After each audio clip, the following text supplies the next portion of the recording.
नमस्कार, खबर दिन भर देख रहे हैं आप और मैं हूं आपके साथ अवंतिका श्रीवास्तव। दिन भर की तमाम बड़ी खबरों को लेकर हम चर्चा करेंगे और सबसे पहले इंदौर के मामले को लेकर चर्चा।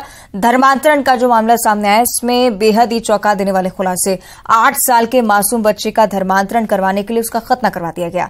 इलियास कुरैशी, ये नाम जो आरोपी का बताया जा रहा है, ये वही शख्स है जिस पर संदेह जाहिर किया जा रहा है पीड़ित परिवार की तरफ से। पिता ने आरोपी इलियास कुरैशी पर कई सारे गंभीर आरोप लगाए। जैन समाज का ये पीड़ित परिवार है। पत्नी और बेटे के जबरन धर्मांतरण का आरोप लगाया जा रहा है। इंदौर के खजराना का ये आरोपी इलियास कुरैशी के खिलाफ केस भी दर्ज हुआ है। मध्य प्रदेश धार्मिक स्वतंत्रता अधिनियम के तहत केस दर्ज किया गया। राजस्थान के नाहटा का एक पीड़ित परिवार 2018 से पत्नी और बेटा गायब चल रहे थे और उसके बाद ये जानकारी के धर्मांतरण करने के लिए 8 साल के मासूम का खतना करवा दिया गया। तो ये बड़ा मामला इंदौर से निकलकर सामने आया है। 8 साल के मासूम बच्चे का धर्मांतरण के लिए खतना करवाया गया। इलियास कुरैशी नाम का व्यक्ति जिस पर आरोप लग रहा है, जैन परिवार से ये शिकायत निकलकर सामने आई है। पति का ये आरोप है कि उसकी पत्नी और बेटा 2018 से गायब चल रहे थे और उसके बाद धर्मांतरण का ये पूरा मामला सामने आता है। धार्मिक स्वतंत्रता अधिनियम के तहत केस दर्ज हो चुका है। राजस्थान के नाहटा का ये परिवार है। आरोपी इलियास कुरैशी के खिलाफ केस दर्ज हो चुका है। कार्रवाई की मांग को लेकर पीड़ित भी लगातार न्याय की गुहार लगाते हुए। पीड़ित और बेटे के जबरन धर्मांतरण का आरोप लगाया जा रहा है। पीड़ित परिवार ने आरोपी इलियास कुरैशी पर भी आरोप लगाए, कई सारे गंभीर आरोप। 8 साल के मासूम बच्चे का धर्मांतरण कराने के लिए खतना करवाया गया। पत्नी के साथ क्या कुछ हुआ है, ये भी अभी जांच का विषय है। हालांकि पुलिस ने केस दर्ज कर लिया है। आगे की तलाश में पुलिस लगातार जुटी हुई। तफ्तीश हर एंगल से इस पूरे मामले की जा रही है कि क्या सच में धर्मांतरण का ये पूरा मामला, और ये भी पता लगाने की कोशिश कि 2018 का जब ये मामला था तो अब संज्ञान में आया है, इसके पीछे कौन है, साथ ही साथ क्या होता रहा इतने सालों में बच्चे और पत्नी के साथ, ये भी पता लगाने की कोशिश पुलिस की तरफ से की जा रही है। तो इंदौर का ये मामला, इसे लेकर पुलिस अब लगातार गहन जांच में जुटी हुई। हर एक तथ्य पर बारीकी से नजर पुलिस की। इलियास कुरैशी व्यक्ति का नाम बताया जा रहा है जो कि आरोपी है। पीड़ित परिवार के कई सारे गंभीर आरोप इस व्यक्ति पर। 2018 से ही पत्नी और बच्चे गायब चल रहे थे। पति की तरफ से कहा गया है कि बच्चा और उसकी पत्नी साल 2018 से गायब थे और अब ये खुलासा धर्मांतरण करवाने के लिए 8 साल के मासूम का खतना करवाया गया।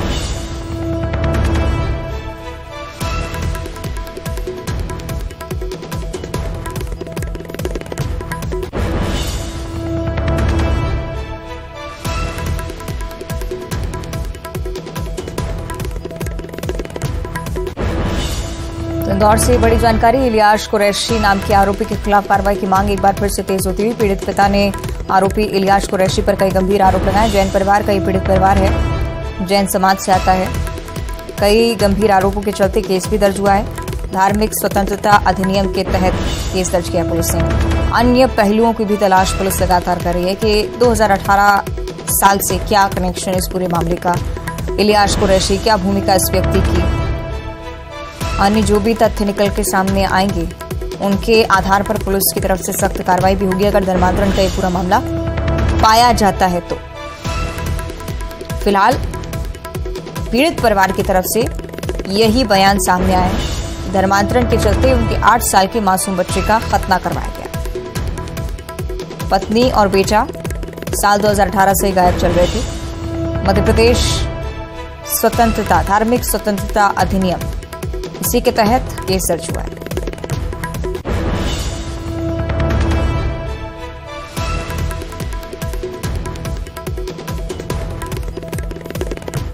आगे बढ़ते हैं दतिया से इस वक्त एक और बड़ी जानकारी। तोड़ी गई है अवैध मजार। यहां पर पंडोखर धाम में अवैध मजार से अतिक्रमण यहां पर किया गया था और हिंदू जागरण मंच के साथ पंडोखर सरकार भी पहुंचे, अतिक्रमण हटवाया। अवैध मजार यहां पर फौरन तोड़ी गई है।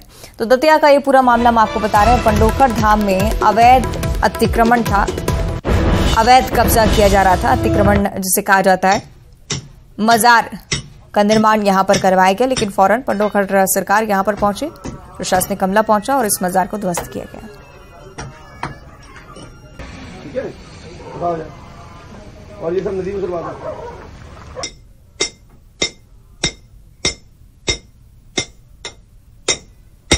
तो कार्रवाई की तस्वीरें हम आपको दिखा रहे हैं। हिंदू जागरण मंच के कार्यकर्ता भी यहां पर मौजूद थे।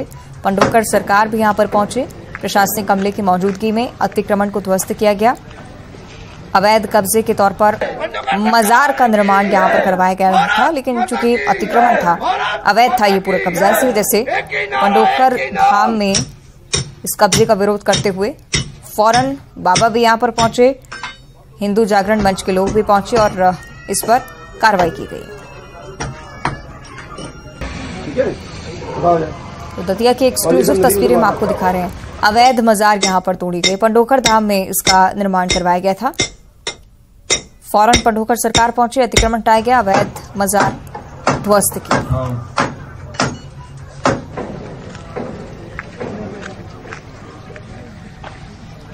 कार्रवाई से जुड़ी हुई तस्वीरें भी हम आपको दिखा रहे हैं। ये दावा पंडोकर सरकार की तरफ से किया गया कि उनके धाम में इस मजार का निर्माण करवाया गया था, जो कि अवैध रूप से बनाई गई थी। फौरन हिंदू जागरण मंच के कार्यकर्ताओं के साथ पंडोकर सरकार पहुंचते हैं, इसे ध्वस्त किया जाता है। कार्रवाई की तस्वीरें हम आपको लगातार दिखा रहे हैं। अवैध मजार पर हथौड़ा चलाया गया है, तस्वीरें आप देखिए। साथ ही उस दौरान की भी तस्वीरें जब इस अवैध मजार को ध्वस्त करने की कार्रवाई की जा रही थी।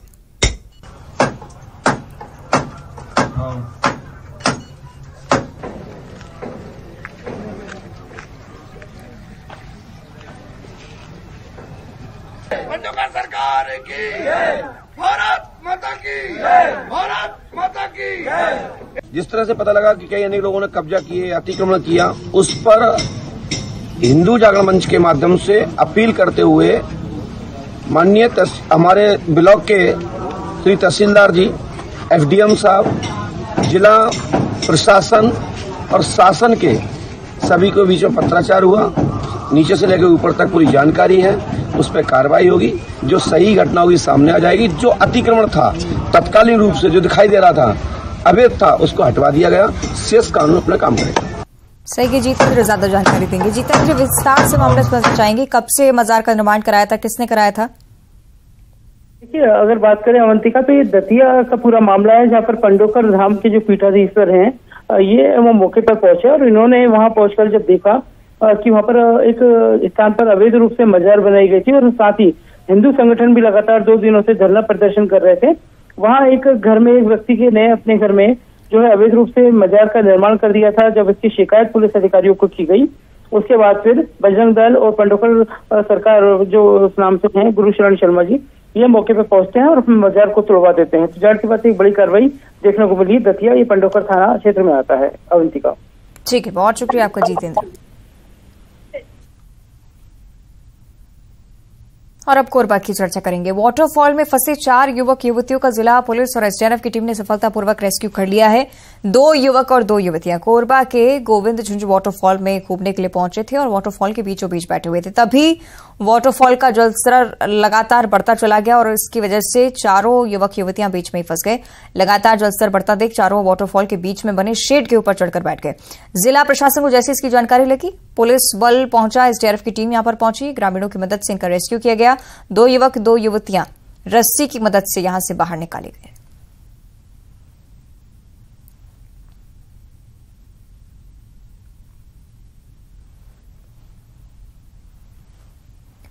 छत्तीसगढ़ कांग्रेस में आज से विधिवत दीपक बैज पीसीसी चीफ के तौर पर अपनी शुरुआत कर चुके हैं। राजधानी रायपुर के कांग्रेस भवन में आयोजित एक कार्यक्रम में प्रदेश के नए कांग्रेस अध्यक्ष दीपक बैज ने शपथ ली है। इस दौरान सीएम भूपेश बघेल समेत कांग्रेस के तमाम आला नेता मौजूद रहे। प्रदेश कांग्रेस अध्यक्ष के शपथ ग्रहण समारोह में दीपक बैज साफ तौर पर कहते नजर आए कि 18 घंटे काम करेंगे, ईमानदारी से सरकार बनाएंगे, अगले 3 महीने तक हम दिन रात काम करने वाले हैं। ये भी कहा कि दिल्ली से लौटने पर रायपुर में जोरदार स्वागत हुआ। बरसात का पानी भी हमारे युवाओं को रोक नहीं पाया। कांग्रेस सीएम भूपेश बघेल के चेहरे पर चुनाव लड़ेगी, ये बात भी उनकी तरफ से, और दोबारा जीतकर सत्ता में वापसी करेंगे, उनकी तरफ से कहा गया है। हमारे पास किसान का चेहरा है, हमारे पास युवाओं का पसंद का चेहरा है, हमारे पास गरीब मजदूर को चाहने वाला चेहरा है, इसलिए भारतीय जनता पार्टी उनके पास तो 15 साल राज करने के बाद कोई चेहरा तक नहीं है उनके पास।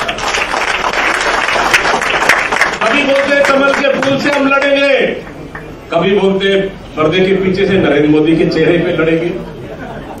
मैं तो चुनौती देता हूं, अगर हिम्मत है तो प्रधानमंत्री नरेंद्र मोदी के चेहरे पे लड़के देखे छत्तीसगढ़। आदरणीय साथियों, हमारा लक्ष्य है 75+ सीट जीतकर आना, इसके लिए दिन रात मेहनत करेंगे। और दीपक बैज के शपथ ग्रहण समारोह के दौरान सीएम भूपेश बघेल भी शामिल हुए और सनम पार्टी नेताओं को संबोधित करते हुए कहा कि दीपक बैज को एयरपोर्ट से राजीव भवन तक आने में 3.5 घंटे लगे हैं। इस दौरान पार्टी कार्यकर्ताओं के साथ इंद्र भगवान ने भी उनका भव्य स्वागत किया है। बैज सबसे कम उम्र वाले पार्टी अध्यक्ष बने, लेकिन सबको पार्टी अध्यक्ष के रूप में उनका सम्मान करना होगा।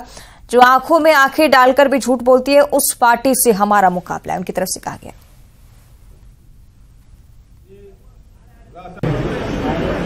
सबको जिम्मेदारी मिली है, उसको हमको पूरा करना है। दूसरी बात, जैसे बूथ बनेगी वैसे हम सबको विधानसभा बार जो बूथ के कार्यकर्ताओं प्रशिक्षण जैसे पिछले समय किए थे, इस समय भी हम लोगों को ये कार्य करना है। और इसके मामले में हमारे नए अध्यक्ष आदरणीय दीपक बैज जी समय देंगे, कार्यक्रम बनेगा और जिसको जहाँ ड्यूटी मिली है उसको जाके सबको निर्वहन करना होगा। आप सब जानते हैं कि हमारे सामने भारतीय जनता पार्टी है, वैसे छोटे मोटे दल और भी हैं, लेकिन मुख्य रूप से जो लड़ाई है वो भारतीय जनता पार्टी से।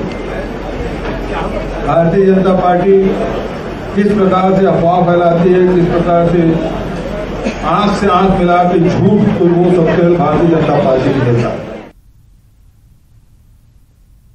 और राजधानी रायपुर में आज बीजेपी घोषणा पत्र समिति की बैठक हुई। घोषणा पत्र समिति के अध्यक्ष विजय बघेल की अगुवाई में बैठक हुई। सुझावों पर चर्चा की गई और समिति के सुझाव लेने की प्रक्रिया पर मंथन किया गया।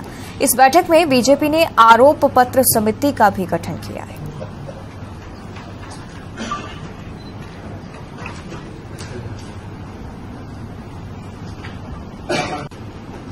भारतीय जनता पार्टी प्रदेश की अलग अलग समितियों की अलग अलग बैठकें हुई है।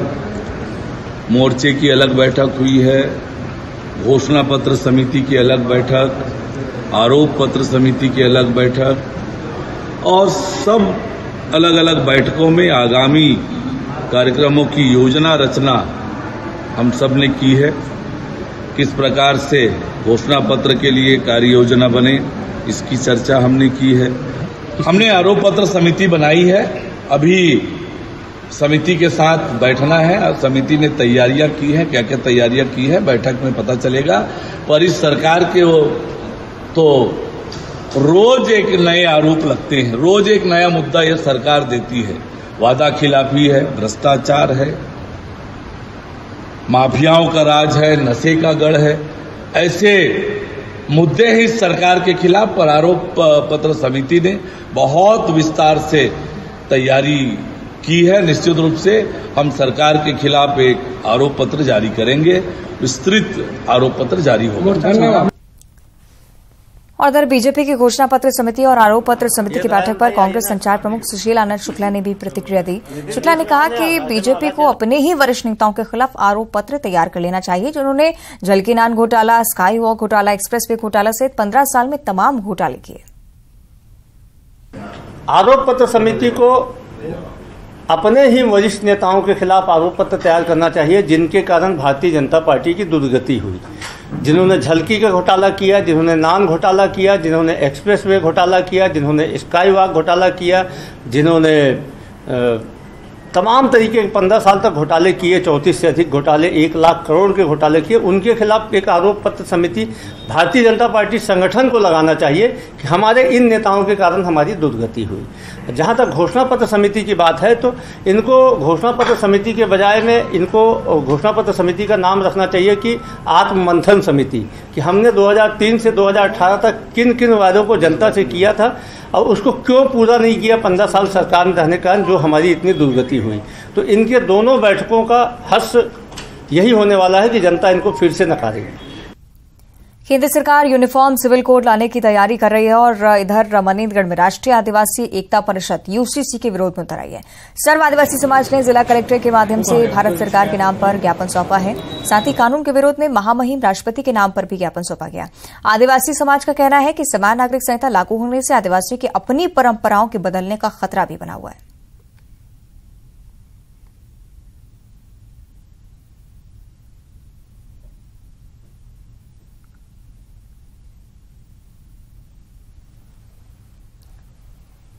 इधर मेरठ से इस वक्त एक और बड़ी जानकारी। हाईटेंशन लाइन की चपेट में कांवड़ यात्रा आई है। 4 कांवड़ियों की मौत हो चुकी है। 16 कांवड़िये गंभीर रूप से घायल हैं। बिजली विभाग की बड़ी लापरवाही, अधिकारियों पर लापरवाही का ये बड़ा आरोप लग रहा है। गुस्साए कांवड़ियों ने जाम लगाकर हंगामा किया है। कई थानों का फोर्स मौके पर मौजूद है। थाना भावनपुर क्षेत्र के राली चौहान इलाके का ये पूरा मामला। 4 कांवड़ियों की मौत की खबर और उसके बाद से ही हंगामे की स्थिति बढ़ती हुई 16 कांवड़िये गंभीर रूप से घायल हैं। बिजली विभाग की बड़ी लापरवाही, हाई टेंशन लाइन की चपेट में आने से 4 कांवड़ियों की मौत की खबर निकलकर सामने आती है। 16 कांवड़िये गंभीर रूप से घायल बताए जा रहे हैं। अधिकारियों पर लापरवाही के बड़े आरोप। गुस्साए कांवड़ियों ने जाम लगाया है, हंगामा किया है। कई थानों का पुलिस बल यहां पर मौके पर बुलाना पड़ा है। इस तरह की स्थिति यहां पर थाना भावनपुर क्षेत्र के राली चौहान इलाके का ये पूरा मामला। तो तस्वीरें आप देख रहे हैं, मौके की ये तस्वीरें हैं। बड़ी लापरवाही बिजली विभाग की तरफ से, इसके आरोप कांवड़िये अब लगातार लगा रहे हैं और आरोपियों के खिलाफ कार्रवाई की मांग को लेकर भी अड़े हुए हैं। 16 कांवड़िये जिनकी हालत गंभीर है, अस्पताल में फौरन भर्ती करवाए गए। उससे पहले 4 कांवड़ियों की मौत की भी जानकारी। पूरी सड़क को जाम कर दिया है। हंगामा लगातार किया जा रहा है। लापरवाही के गंभीर आरोप बिजली विभाग पर। हाईटेंशन लाइन की चपेट में आने से कांवड़ यात्रा यहीं पर रोक दी गई क्योंकि कई ऐसे कांवड़िये जो कि गंभीर रूप से घायल हुए। 4 कांवड़ियों की मौत की भी खबर।